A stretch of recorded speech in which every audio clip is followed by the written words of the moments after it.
The Lotus Elan, 1962, a tiny little British sports car that most people today have completely forgotten about, and yet if you've ever sat inside a Porsche, driven a Mazda MX-5, or felt that perfect balance of a modern sports car on a twisting back road, you've already felt what this car started.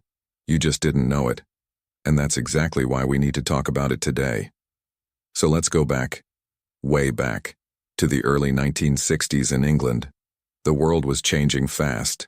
The Beatles were just getting started, space travel was becoming real, and car manufacturers everywhere were trying to figure out what the future of the sports car actually looked like. Most of them were going bigger, heavier, more powerful, more chrome, more weight, more of everything. That was the direction the industry was heading. And then, there was Colin Chapman, sitting in a small factory in Cheshunt, Hertfordshire, thinking in the complete opposite direction. Chapman was the founder of Lotus. And if you don't know that name, you really should. Because this man was one of the most brilliant, and honestly, one of the most obsessive automotive engineers who ever lived. His entire philosophy, everything he believed about cars came down to 3 words. Add lightness. That was it. Not add power. Not add features. Not add comfort. Add lightness. Strip the car back. Remove everything that doesn't need to be there. Make it lighter. Make it simpler, make it sharper. And then, when it's as light as it can possibly be, make it a little lighter still. That was Colin Chapman. And the Lotus Elan was the moment that philosophy reached its absolute peak in a road car. Before the Elan came along, Lotus had already been building road cars for a few years. The 7, the Elite. Cars that were raw, exciting, and genuinely fast. But they had problems. Real problems. The Elite, for example, was beautiful. Stunning looking, actually. But it was unreliable, expensive to build, and the fiberglass monocoque body had all sorts of structural issues. Chapman knew he needed something better. Something that was still light, still exciting, still unmistakably a Lotus, but engineered properly this time. So he went back to basics and came up with something that the industry genuinely hadn't seen before in a road car of this price range. The backbone chassis. Now this sounds simple when you say it out loud, but what Chapman designed for the Elan was genuinely clever. Instead of a traditional ladder frame chassis that most cars used at the time, Chapman designed a single steel backbone that ran down the center of the car, like a spine. Everything else of the engine, the suspension, the body, it all attached to that central backbone, and the result of that was a structure that was incredibly rigid, incredibly light, and incredibly simple to work with. It weighed almost nothing, and sitting on top of that backbone was a fiberglass body, which meant the whole car came in at around 680 kilograms. Let that sink in for a second. 680 kilograms. A modern Mini Cooper weighs about 1,300 kilograms. The Elan weighed roughly half of what a small hatchback weighs today. And that is the secret to everything that followed. Because when you have a car that light, you don't need a massive engine to make it fast. Chapman fitted the Elan with a 1.6-liter twin-cam 4-cylinder engine, developed with Ford actually, producing around 105 horsepower in the sportier versions. Now 105 horsepower today sounds like nothing. Your average family SUV has 3 times that. But in a car weighing 680 kilograms, 105 horsepower was absolutely electrifying. The Elan could do 0 to 60 miles per hour in around 7 seconds, which in 1962 was genuinely rapid. But more importantly than straight-line speed, the way the Elan handled was something that journalists, drivers, and engineers had simply never experienced before in an affordable road car. The suspension setup Chapman designed for the Elan was years ahead of its time. 4-wheel independent suspension, which sounds normal today. But in 1962, most affordable sports cars were still using a live rear axle, a solid beam connecting both rear wheels together, which meant when one wheel hit a bump, the other wheel was affected too. It was a crude, old-fashioned setup that limited how precisely you could tune the handling. Chapman threw all of that out. Every corner of the Elan had its own independent suspension, and it was tuned with a precision and a sophistication that belonged on a racing car, not a road car that ordinary people could actually buy. The result was handling that felt almost telepathic. You turned the wheel, and the car responded instantly, accurately, faithfully. There was no lag, no slop, no vagueness. The Elan did exactly what you asked it to do, exactly when you asked it, with a level of communication and feedback through the steering wheel that made you feel genuinely connected to the road beneath you. And this is where Porsche comes into the story. Because in the early to mid-1960s, Porsche was watching. Very, very carefully. See, Porsche at that time was still largely building cars derived from Volkswagen. The 356 had been their big success story, a rear-engined, air-cooled machine that was charming and capable, but was honestly starting to show its age. And the 911, which arrived in 1963, just a year after the Elan, was being developed at exactly the same time Chapman was finalizing his masterpiece.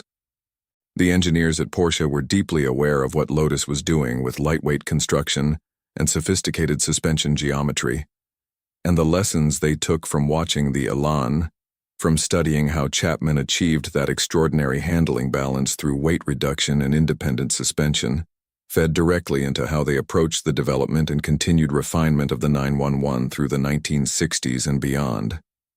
Porsche took Chapman's philosophy seriously. Lighter is better. Balance is everything.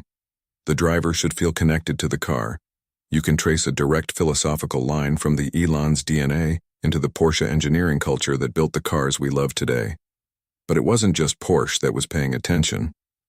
And honestly, the most commercially significant ripple effect the Elan created didn't come from Stuttgart. It came from Japan. Decades later, in the late 1980s, a group of Mazda engineers were tasked with creating a small, affordable, lightweight two-seat roadster.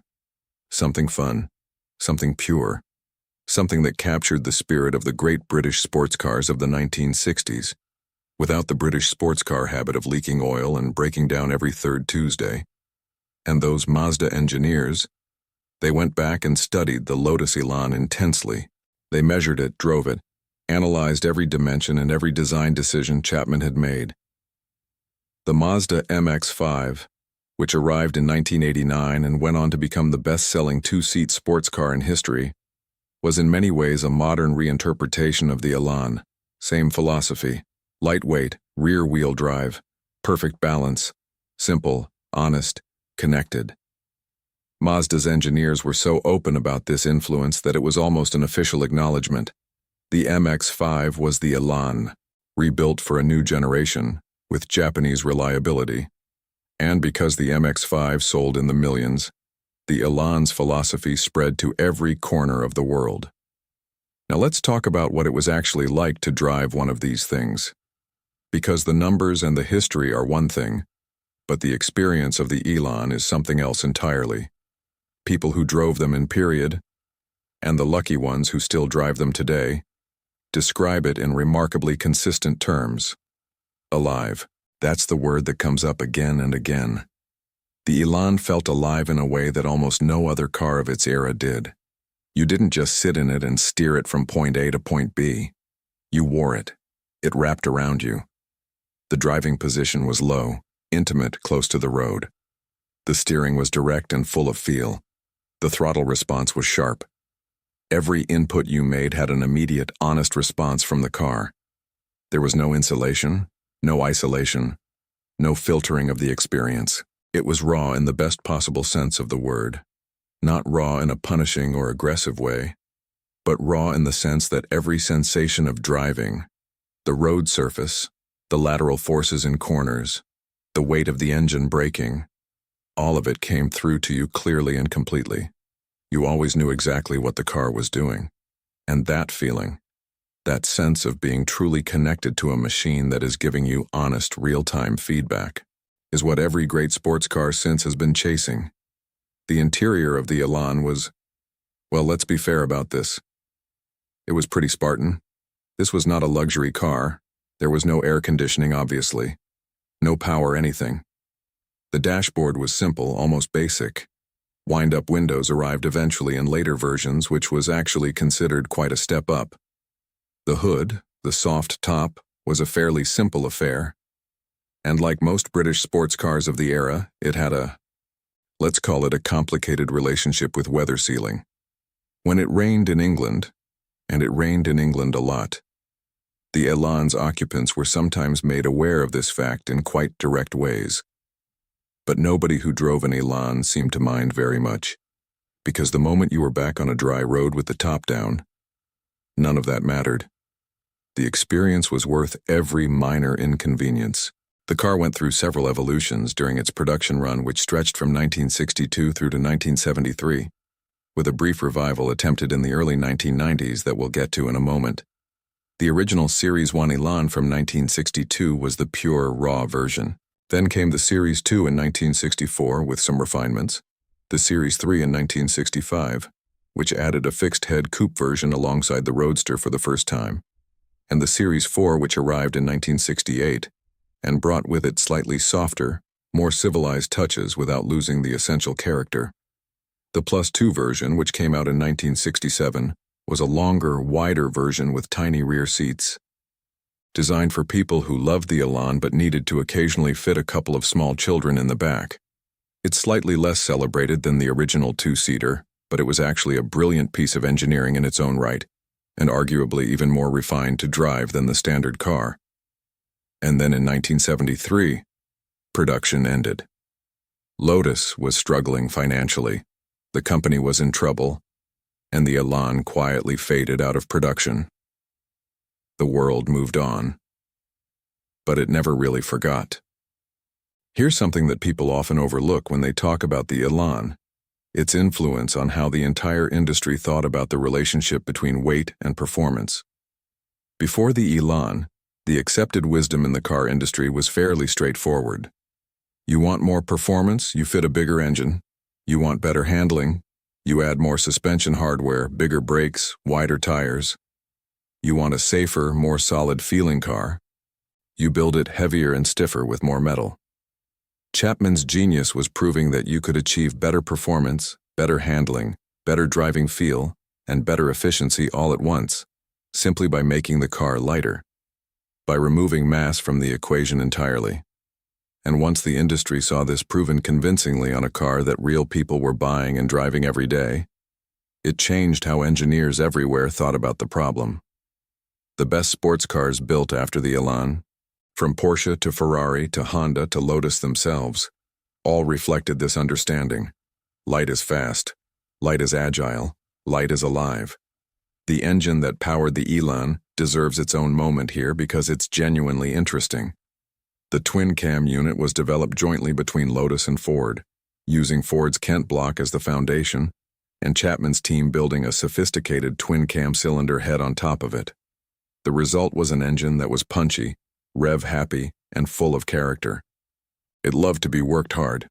You'd find yourself driving the Elan at what felt like a frantic, exciting pace.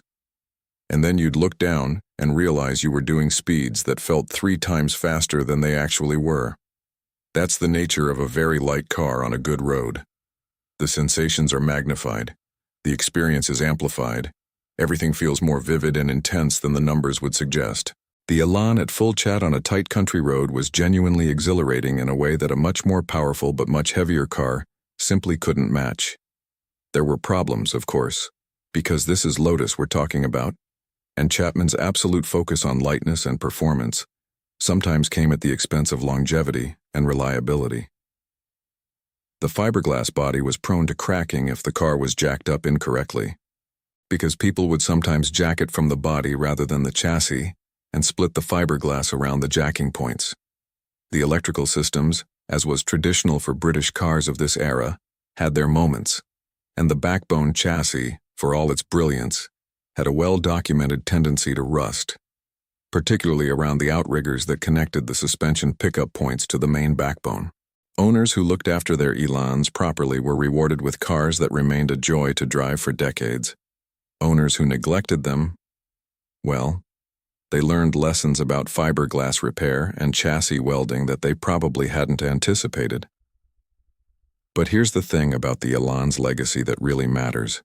It's not just the cars it directly influenced. It's the philosophy it embedded into the culture of sports car engineering. Today, when Porsche talks about making the 911 lighter with each new generation, when Mazda talks about the importance of a low center of gravity in the MX-5, when Alfa Romeo builds the 4C with a carbon fiber tub to keep the weight down, when every sports car manufacturer on Earth talks about the power-to-weight ratio as the fundamental measure of a driving machine, they are all, consciously or unconsciously, speaking Chapman's language. They are all echoing what a small company in Hertfordshire proved to the world back in 1962, with a little fiberglass car that weighed less than most modern motorcycles. The 1989 revival attempt by Lotus produced a car called the Elan M100, a front-wheel drive, turbocharged roadster that was, by most accounts, a genuinely excellent car to drive. But it wasn't the Elan. Front-wheel drive felt wrong for a car carrying that name, purists argued. And while the M100 was fast and capable, it never captured the magic of the original. It sold poorly and was discontinued after just a few years. Some things, it seems, can't be recreated simply by borrowing a name. Today, a clean, well-maintained original Lotus Elan is not cheap.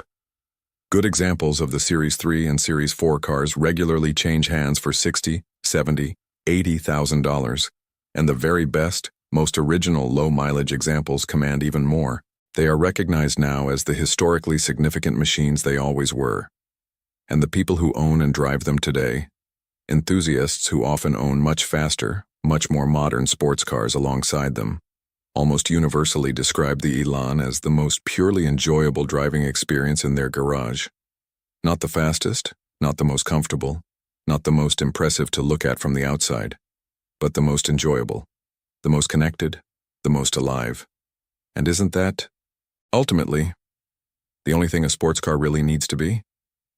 Colin Chapman died in 1982, relatively young at 54, and the full story of his life is complicated, as the lives of truly driven people often are. But what he left behind, in the Elan, in the principles it demonstrated, in the culture it helped create, that's still out there on the road today. Every time a modern Porsche carves through a corner with that perfect balance and that feeling of the car working with you rather than against you, every time an MX-5 owner grins their way through a set of bends on a Sunday morning, every time a young engineer at any sports car company anywhere in the world writes the words, "reduce unsprung mass" in a development report, the Lotus Elan is there, quiet, lightweight, and absolutely present. The British car that made Porsche what it is today wasn't built in Stuttgart.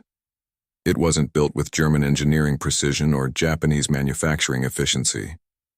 It was built in a small factory in England by a team led by an obsessive genius who simply refused to believe that a car needed to be heavy to be good.